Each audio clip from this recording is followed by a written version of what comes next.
Story 1. I went to Dairy Queen with my daughter. She brought along her kitten. The cute girl at the walk-up window asked my daughter what the kitten's name was. Princess was the response. Smiling and feebly attempting to make conversation, I said today, to indicate that my daughter changed the cat's name frequently. I got a dirty look, and the girl left the window to go make whatever cold treat we had ordered. It wasn't until later, on the walk home, that I realized she thought I was telling her to hurry up and make my order. Still haunts me years later for some reason. Story 2. When I walked down the aisle at my wedding, I was so nervous and focused on not tripping that I did not acknowledge my dad. I didn't realize this until I saw the video my aunt had made for me.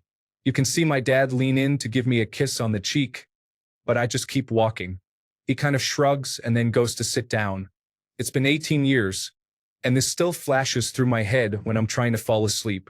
Also, that time I was trying to get to the school bus, and the sidewalk was icy, so I slipped and fell really hard on my butt. The kids on the bus laughed at me, so I chose to sit there with my head down, wishing I could disappear, while the bus drove away, and I walked a mile home. Yes, in the snow, uphill both ways. Story 3, 4th grade classroom. We were having a face-off between students on who could name the capital of whichever state our teacher named. I had been on a roll, getting a few correct in a row. Then the teacher says, Kentucky. With all of the enthusiasm and seriousness in the world, I screamed, Frankfurt. Everyone was dying laughing except for me at the time. Looking back, it cracks me up that I was so upset about it. Story 4. I was in the 4th grade, and it was Valentine's Day. I was the new kid in school, and this one boy had been picking on me all year. My 10-year-old self was very non-confrontational, so I wrote a paragraph on the back of his Nerd's Valentine explaining that I don't like it when he's mean to me, and I don't understand why he has to be. He couldn't read my handwriting and brought it to the teacher, who made me read it aloud to both of them. I think about that day every day of my life. He even ended up finding me online and contacting me to apologize a few years ago, but all I can think of is the cringe. Story 5. I was visiting Portland for a wedding that lined up with my birthday as well. We went out to celebrate and finished the night at a karaoke bar. Realizing I'm too drunk to sing, I picked My Name Is by Eminem as my song to perform. There are 2 versions of that song. One is the original release, the other is toned down, which you most commonly hear today. The woman controlling the music put on the original, and off I went. One of the lines at the end is, running over lesbians in a spaceship while they scream at me, let's just be friends. I finished the song and was met by applause from my friends and one other table. The rest of the place was silent. The DJ said, nice job. Don't know if it was the best choice for gay women's night though. And at that moment, I wanted to leave my skin. Story 6. I accidentally mixed up an inside joke with the wrong friend group with disastrous results. Friend group 1. The joke was when someone calls and asks who is all there, we would add Daryl to the list of names. Daryl was not a real person. The joke was not really funny and made no sense out of context, but I guess that is why it was an inside joke. Friend group 2. I was hanging out playing some drinking games with a bunch of people that I had not hung out with in a while. It was a kind of get-together to remember a friend that they had who had recently died in a car accident. I did not know him that well, but I was always down to party. Anyway, the phone rings, and the person who answered started listing off names. Sorting my cards for another round of presidents and assholes, I offhandedly said, "Hey, and Daryl." It was the typical record scratch moment where everyone stopped and looked at me. Daryl was the name of the friend who had just died. This happened in 2002, and I still think about it all the time. Story 7. When I was in the 4th grade, I lived in the middle of nowhere, and there were practically no minorities, just white country people.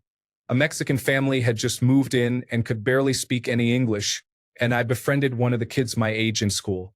He came over to my place, and we were both joking around about his bad English, just doing what kids do. I would pretend to speak with his accent, and then he would copy, and it was silly, stupid, and innocent. My mom told me I was being really inconsiderate and how uncool it was to make fun of someone for not being able to speak English. I felt terrible. The next day at school, my friend came up to me and started joking with me again, but I just shook my head and looked down at my desk in embarrassment. He had no idea what was wrong, and I was too young and dumb to be able to explain my behavior to him. As I grew older, I spent probably 20 years thinking about that day and how much of a bad person I was to be friendly one day and then, without explaining anything, just stop talking to him out of embarrassment. I felt really bad about it for a long time and often lay awake at night thinking about it. I ended up finding him on Facebook about a year ago, and we friend each other, so I told him how bad I felt about it and apologized. He just laughed it off and said it was no big deal, and he was still really thankful to find someone as friendly as me when he didn't know anyone here. He said he figured my mom had said something to me about it, and it never bothered him. I don't know if maybe he was just being nice to me or not, but it was such a relief to hear it. It really felt like a weight had been lifted off of me. Story 8. I was visiting my cousin about 4 months ago, and we did not have the same greeting handshake. So it was like that really weird thing with your hands where you end up in some super awkward handshake. Last night, I thought about this for about 20 minutes and blamed myself. Shaking my head, that was super unnecessary. Story 9, Junior Prom. I blurted out during dinner to my date, "I'm so bored." And I have no idea why it came out of my mouth. I'm pretty well-mannered and quiet. I forget how I tried to play it off, but I felt so bad. Story 10. I was talking with a black friend of mine, and we were discussing random haircuts and styles we would get if we were other races. I said I wanted that common look. He thought I said, "That common look." I meant the rapper, shaved head with the nicely trimmed goatee. It didn't dawn on me until a week later why he gave me that weird look after I said it. He thought I was saying, "That common look every black guy has." It still makes me twitch every once in a while. Story 11. For most of my education, I went to public school and, like most kids, I was socially awkward. For high school, I received an academic scholarship to a private Catholic school. It was a really big deal for my family. I didn't know anyone at the new school. Between an odd combination of academics, sports, and the tail end of puberty, I became very popular in this new school. I wasn't used to the attention, and it definitely got to my teenage head. Nearly all of my social circles revolved around the new school and not with my old local friends. I'm in my junior year, and I head to a McDonald's for lunch with a few friends from the new school. Working the counter, I see a girl who I used to go to public school with and whom I used to have a crush on. She just lit up when she saw me. She was so excited, and I was a terrible teenager and I just ignored her. I pretended I didn't recognize her. She looked so deflated when I didn't acknowledge her. Note this was the 1990s. My family moved a few times after that. I settled down in a different part of the country after university. I never made it back to that town. I've relived that thoughtless moment for years now. Fast forward to one of those nights when I relive that moment, and I decide to look her up on Facebook to apologize. I find out she died 10 years ago in an auto accident. Since I found out her fate, I feel even more awful about that moment. Story 12. I made a presentation in my public speaking class in college about how antidepressants were bad and you should seek other methods of treating depression. This was dumb for a few reasons. 1.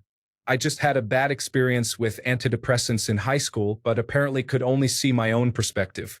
It was just a class to teach public speaking methods, and I did not need to pick such a heavy topic. Somehow, I was so self-absorbed I could not register the weird looks I was getting from people, and when a classmate said, "Well, that was bold to me after class," I did not understand. I was a psychology major, and I should know better, and I do now. Anyway, that one stabs at me. I also made a presentation in my sociology class while semi-high, which was supposed to be about myself and my relationship to society, and I included a bunch of weird modeling pictures and stuff about my eclectic music taste. Oh, I am so special. I like Missy Elliott and Tom Waits. Is that what this is about? Anyway, I am going to bury my own head now. Story 13. When I was in 5th grade, our teacher told a joke in front of the class, and everyone laughed, including me. After the laughter died down, a girl looked at me and said, "You have a really disgusting laugh, ew." I became so self-conscious about laughing since that specific day, and after years, I have trouble actually laughing. My brain made it a habit to just smile or slightly chuckle at something, even if it is really funny. Edit. The girl's last name, when translated from my native language to English, is Cock. Have a nice day. Story 14. Yes. When I was in high school, we had to submit feedback forms about our teachers. I was just going to submit mine totally blank, but the teacher in charge at the time told me that I had to write something for every teacher. Stupidly, I decided to be completely honest and write exactly what I thought of them. It was all nice, except for one teacher, which was just, Miss is very scary, but she's a good teacher. I meant both of those, but it didn't matter. The teacher was seriously hurt by it, although she pretended it was no big deal at first. As the weeks went by, she would mention it once a week, gradually seeming more and more upset. Until one day, when another student mentioned being scared to ask her about something, she shouted at him for an entire period. She also mentioned me a lot, saying she would never forget what I said but could forgive me. Anyways, she was the type of teacher to really consider her students to be her own kids, and I guess me being scared of her hurt her. I do regret that. Story 15. Freshman year of high school. It was one of those days before school starts, and you meet your teacher and your parents are there.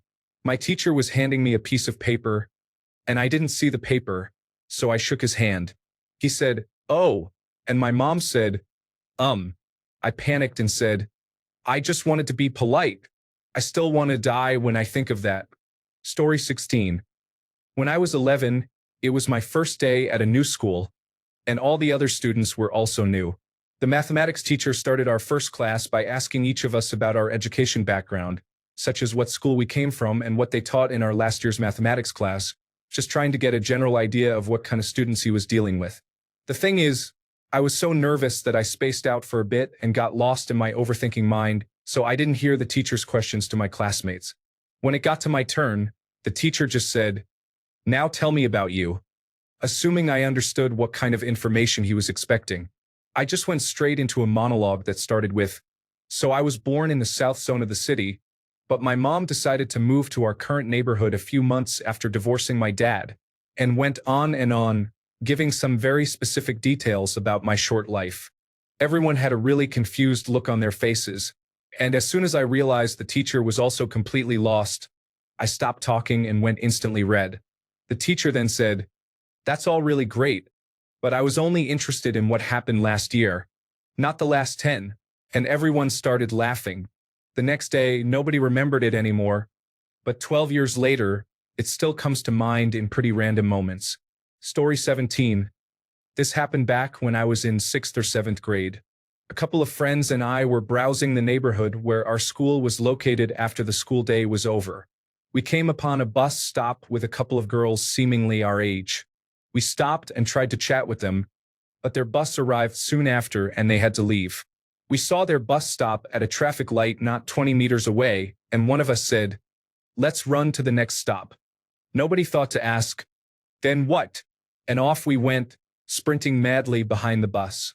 Surprisingly, we somehow made it to the next stop just as the bus was arriving. When the doors opened, the girls sat there giggling and we did nothing, literally. I even remember it as if the bus driver held the doors a bit longer, but I might as well be imagining it since the memory is so old. We just stood there, trying to catch our breath as my lungs burned. Then the doors closed and the bus went off to the next stop. None of us said anything. We just walked it off and went on to the next stupid thing we would do. I don't know about any of the other guys, but this still haunts me as one of the cringiest moments of my life so far. Story 18. I went through a phase where I scolded people for reading Harry Potter because my parents told me it was evil. Lots of awkward situations because of that. Story 19. I can't even begin to pinpoint one event. I guess one thing is when I was 11, I asked my teacher if I could go to the bathroom 3 times during class, and she told me no. And well, sure enough, I couldn't hold it any longer, and there was bullying for the next 6 months. It literally shakes me in bed thinking about how I have never felt that low before. Somehow I managed to live through it, though. We all have flaws. Mine is a bladder that urinates prematurely. Story 20.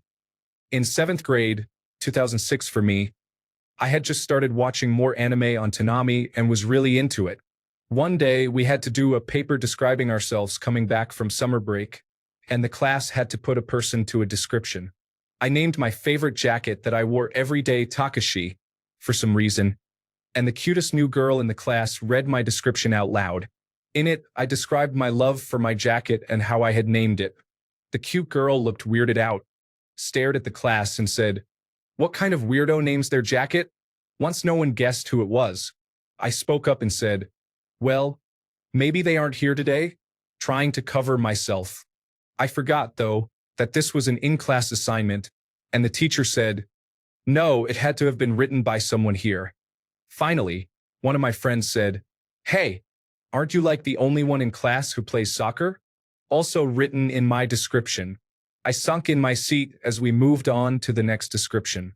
I wake up sweating, feeling that jacket still on my shoulders. Really did not expect the attention on one of my most remembered cringy moments. Please stop upvoting before the cute girl in class recognizes me.